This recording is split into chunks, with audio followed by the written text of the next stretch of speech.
Hi, my name is Christopher Lane, aka Chris Lane the Future, host of tonight's show, Our Children.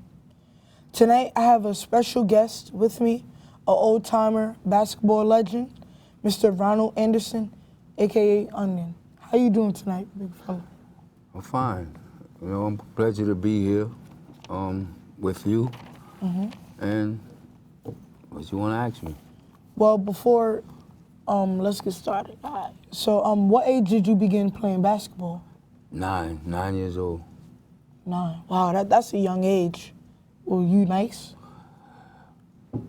Not really. I started out playing with Riverside Church, and they taught me how to play basketball, and then I started playing in basketball tournaments and going away and traveling, and then when I got older, I started playing in the Rucker. I started playing in a tournament called the Kingdom on 112th Street. I'm from the Bronx, from Soundview.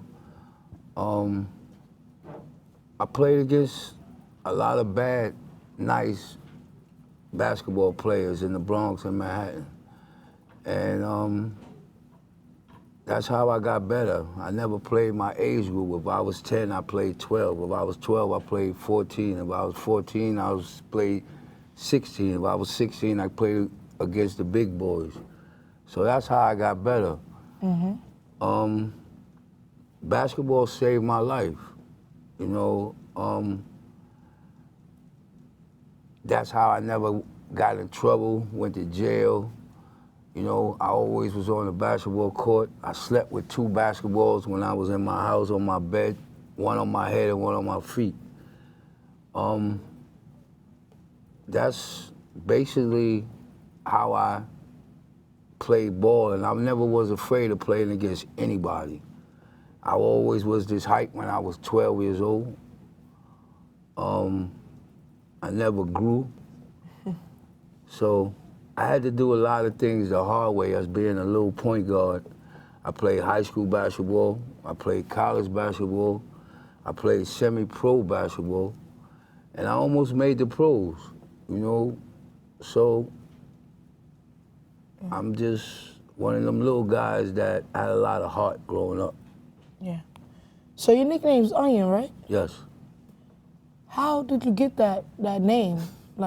Well, it's funny, because one day I came in the park with a green sweatshirt, and I was 9 years old coming to play against the big boys, and one of the guys in the project said, "Your name is gonna be Onion."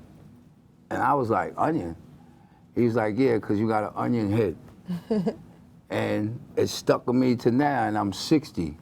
So that's a name that stuck with me growing up. So that's like my street name, my basketball name. And, that's how I got it. Somebody named me that, and it stuck with me my whole life. Would you consider yourself one of the greats at Rucker Park? Yeah, I'm one of the greats, but there's a lot of dudes that played in that park that it's a lot of us, because that's where all the competition was in the 70s, the 80s, the 90s, the 2000s.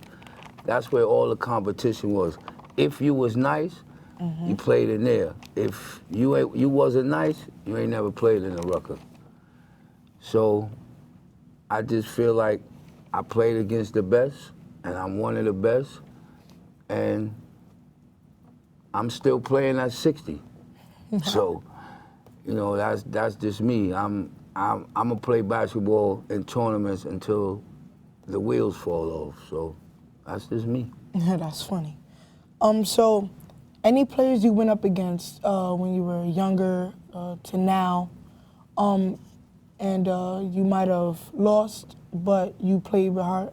Is there any players you went up against that they can throw some respect on your name because you have heart? Yeah, it's a couple of them. Mo Black, Master Rob, Tip Dog, Mike Boogie, Richie Adams, Walter Berry. It's a couple of them. Ed Pickney, one of the guys from my block, it's a lot of, you know. Then I have a cousin that played against me, and he's still playing now, Jazz, aka TP, and I watched him grow up. So it's a lot of guys that I played against, and it made me better. Okay, so you were really good, right? How many trophies have you received in your Career? Your career. 71. 71. 7-1. 71. Wow. That's a lot. Which one was your favorite, or like, do you have a couple of your favorites? Well, my favorite was when I got MVP in the Bronx. I dedicated that trophy to my brother who got killed in Monroe Projects in the Bronx.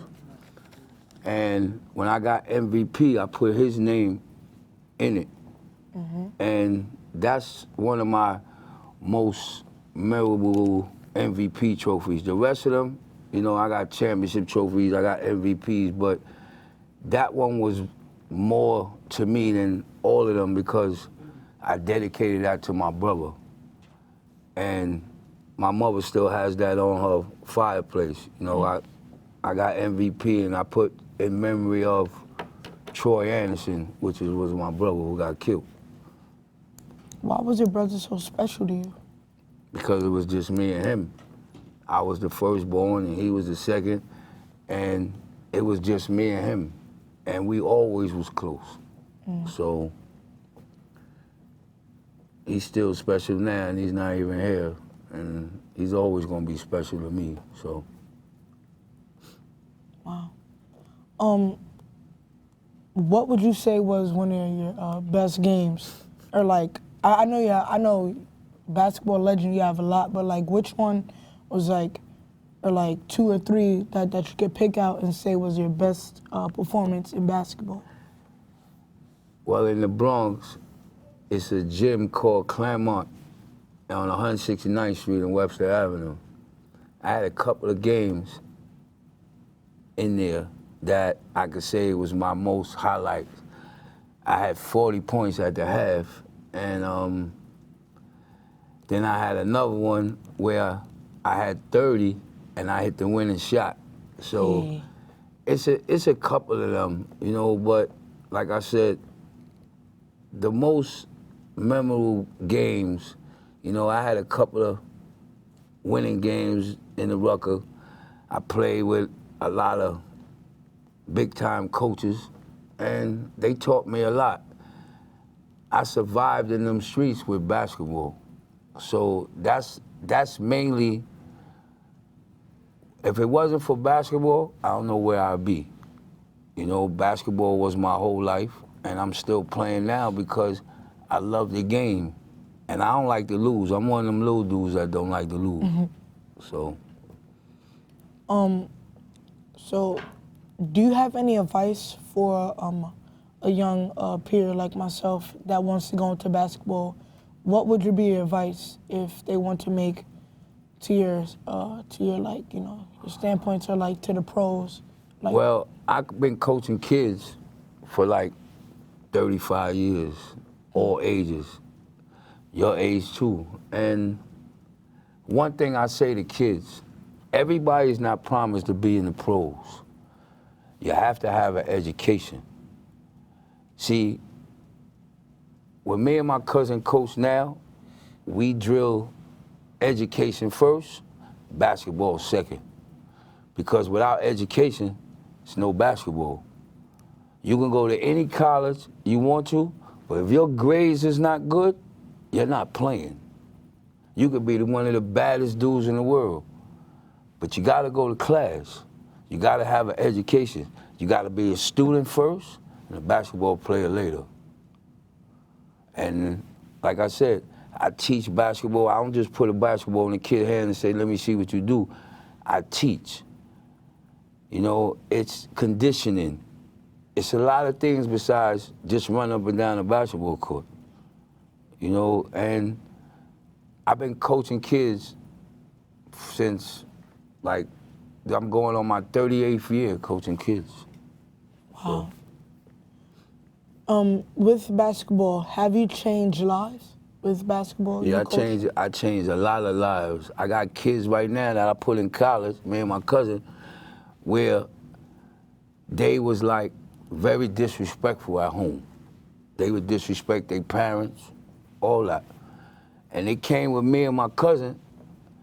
If you look at these kids now, you wouldn't even think they was disrespectful like 10 years ago, you know? And that's what we do, because you gotta have respect for your parents.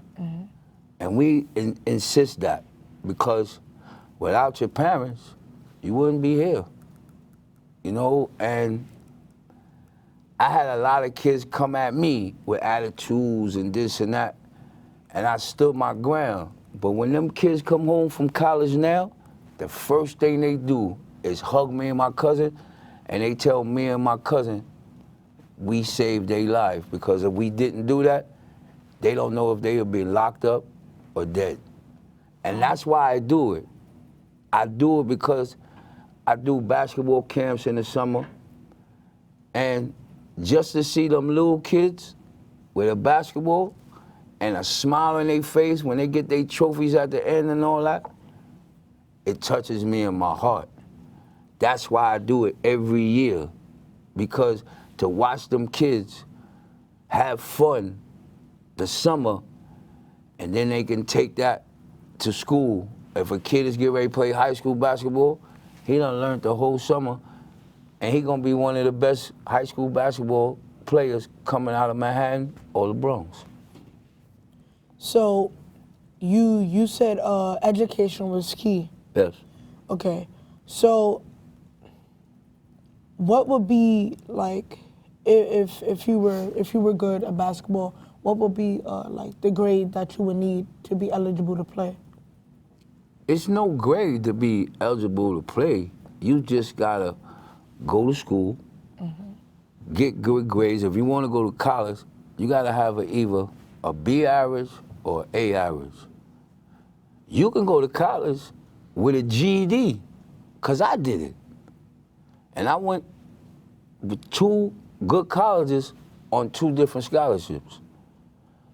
But if you wanna go to a Division I school, you gotta have a B average or A average.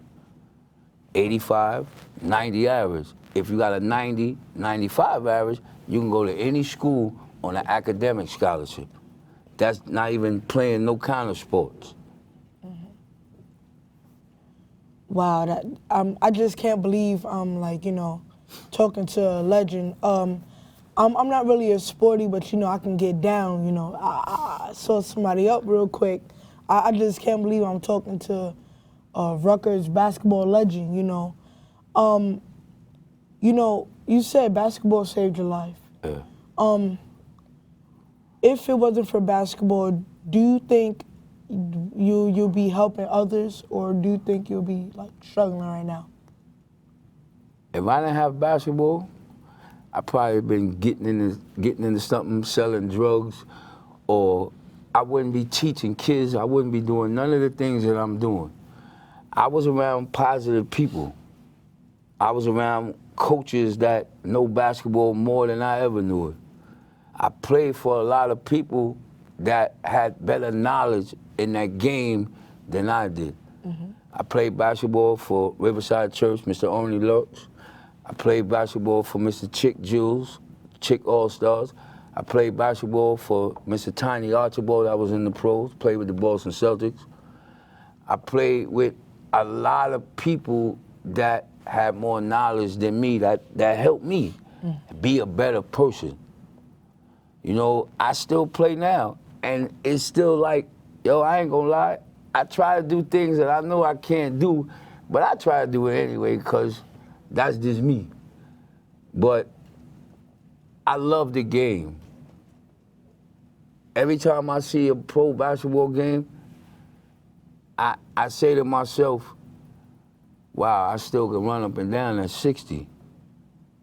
And I just tell a lot of kids, man, don't put in your head you going to the NBA, because there's 1 out of 100 that's gonna go to the NBA. Get an education, get a degree, and get a good job and take care of your family. And that's another thing that we always insinuate in kids. We tell them, you get a degree, one thing you gotta do, I don't care if you got a girlfriend or whatever, take care of your mama, man. And that's what we do. We do that. Because without your mother, you wouldn't be here. Wow. So getting back to the coaching aspect of basketball, why do you coach kids? Is it because, you know, you want to be helpful? Like, why do you coach kids? I love coaching kids and I love helping them. I love to see the smile on a kid's face when you're teaching them, and the things you teach them, they're having fun. You gotta make it fun. So a lot of times it's not gonna be fun, it's gonna be structure, it's gonna be hard work, it's gonna be all that. But I do it because I have the love for the game and I have a love for them kids. Number one, if you don't have love for them kids, you can't coach, man. Everybody can't coach. It's about teaching. I teach kids, I help kids, and I give back to what was given to me. And that's the main thing. I'm giving back. Whatever was taught to me, I'm trying to teach a little kid how to dribble basketball, how to shoot a basketball, put a smile on his face. Go back home, tell his mother or father, Dad, Coach Onion taught me how to shoot it off the backboard. That makes me feel good. When I see them every Saturday and Sunday in the camp and they running to me, hugging me, because they glad to see me, that's why I do it. Wow. That's really nice story. So I'm gonna get back to your younger days. Can you describe your game-winning shots? Like, you know, what you did. Did you go off the backboard? Did you do an Uncle Drew thing? Like, just tell me what you did to hit a game-winning shot or any shot. Well, I mean, game shots that I had, it was like a play. A coach would call a play. Somebody come set a pick. I come get the ball, shoot it, or I go to the basket with 2 seconds left. Game over. We win. It's just fun because I did it in college. It's a lot of pressure. You know, I lost money in the park. My coach bet 30,000, and I lost. I missed the shot, or I gave it to somebody else, and that person missed the shot. But that was the only one time. I ain't never did that no more, because it was too much money, and people I was playing for, 30,000 was like $500 to them. So it was like, it made me get confidence where next time, that's not gonna happen. And it never happened no more. It gave me a lot of confidence because a coach would put a ball in my hand knowing that it's 30,000 on this game and they depended on me. And it made me have confidence. Wow. And that's the whole thing about basketball. You gotta build confidence and you gotta have one thing that nobody can teach you. You gotta have heart. You can't go to Modell's and get 2 for 1 or 3 for 5. You can't do that. You gotta be in such with heart where if I go against you, I'm gonna go at you. If you go at me, we're gonna be going at each other. That's what basketball is about. Competition, competing. That's what that's about. So is basketball so competitive where, like, have you ever witnessed somebody get like seriously hurt because of the competitive sport, basketball, like, you know? Yeah, I got hurt. Going to the basket, somebody cut in front of me, I fall on my back, or I'm getting ready to have eye surgery. It's from elbows, getting poked in the eye. So basketball, I broke my ankle playing ball, shaking somebody, the dude fell on my foot. So basketball, I got dislocated fingers. So basketball is very, very, you can get hurt playing basketball. I mean, it's not like somebody do it on purpose, but it's so competitive. Dudes hurt people when they losing, money's involved. But it's very competitive. You can get hurt. you can lose an eye, you can dislocate a shoulder, you can have twisted ankles. So basketball is very, very competitive. Wow. You know, I never had a real dream for the NBA, but like, you know, just like seeing people like in that like predicament where you have a lot of fans out there, you got to make that game-winning shot. How was it for you to have, I won't say fans, but like, you know, people at your school and you're on the school team? How did it feel to have people rooting for you when there's 5 seconds left and you got to shoot that three or you got to go to the basket, like, or like whatever? How does it feel? It was nerve-wracking, to be honest with you. But you gotta have heart where you just say, you know what, that guy in front of me, I'm gonna go by him. You know, and I always had that, being a little dude, playing against guys bigger than me. I was always the littlest dude on any team I ever played in. So you're a point guard? Yes, I played the point for 40, 45 years. And I still play the point now, and I'm 60. Have you ever played any other positions? Nah, I don't play no other position. That's the only position I ever played, because I could always dribble the basketball. So I ain't never played nothing else. That's the only position I ever played in my whole life. So, all right, so getting back to the Onion thing, at first, did you like the name? Did you like the name Onion at first? No, because I thought my boys was being funny because of my head. And then I started looking in my head, thinking, let me see if I really have an onion head. Because my mother couldn't stand that name. People used to call me for games, and my mother used to be like, I ain't have no onion. So my moms used to, like, get mad at me and say, yo, why you let people call you Onion? I used to tell my mother, Mom, it's just a nickname. But that nickname stirs me until now. And that nickname gonna be with me until I'm gone. So a lot of people don't know my real name. I mean, they gonna know it now, but you know, cause I'm on this and they watching YouTube, but they gonna be like, oh, his name is Ronald Anderson? A lot of people don't know that name. Cause the only thing everybody ever know me playing ball is they go Onion. So, I mean, it worked out.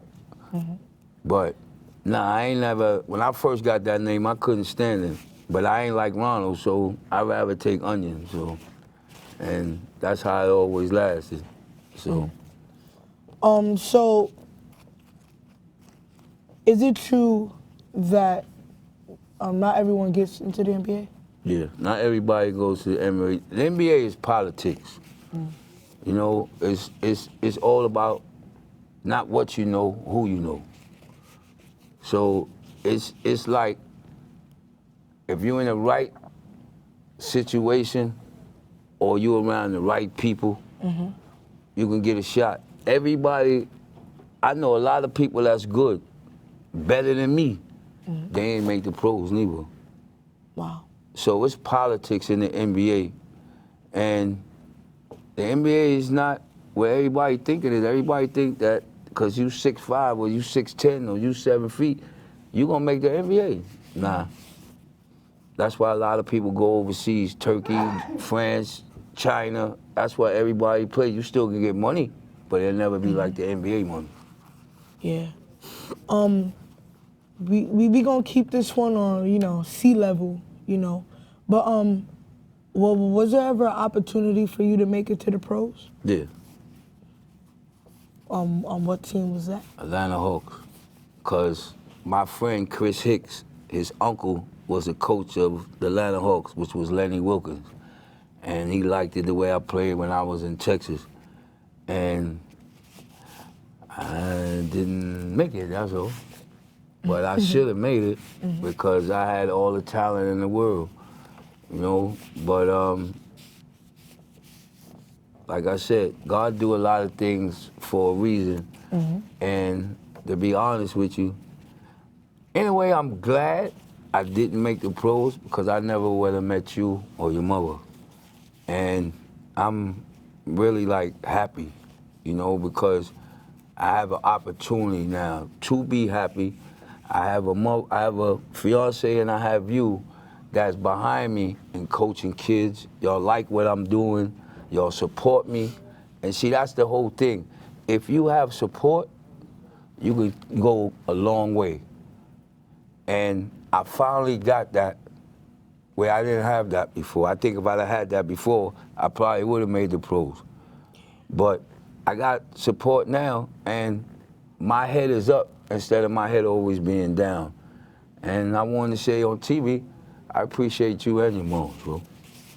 So, getting back to the family aspect, has your friends seen a difference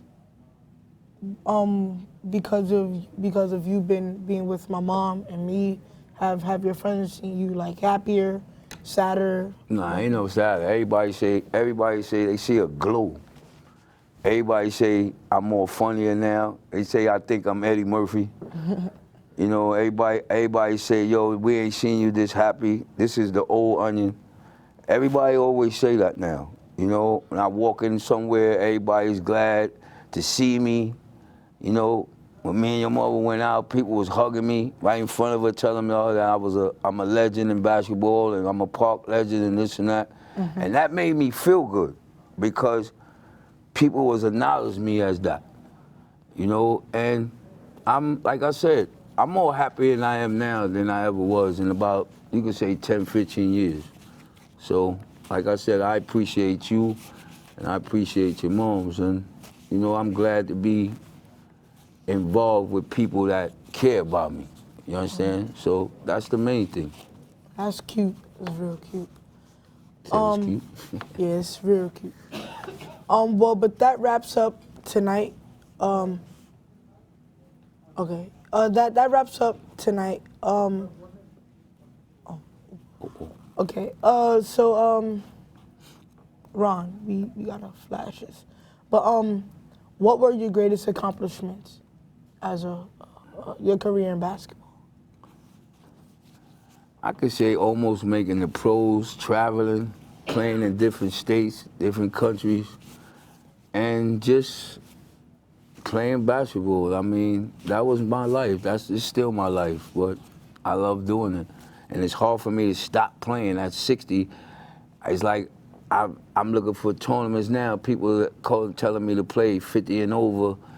I get hyper when I'm playing. When I'm on the court, if you 50 years old and I'm 60, I'm gonna try to go through you. So that's just me.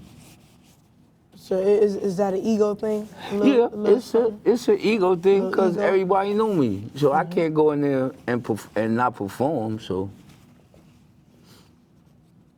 Oh, dope. Well, I just want to say I thank you so much for being on the show, and you know, stuff like that. But thank you for having us, and good night.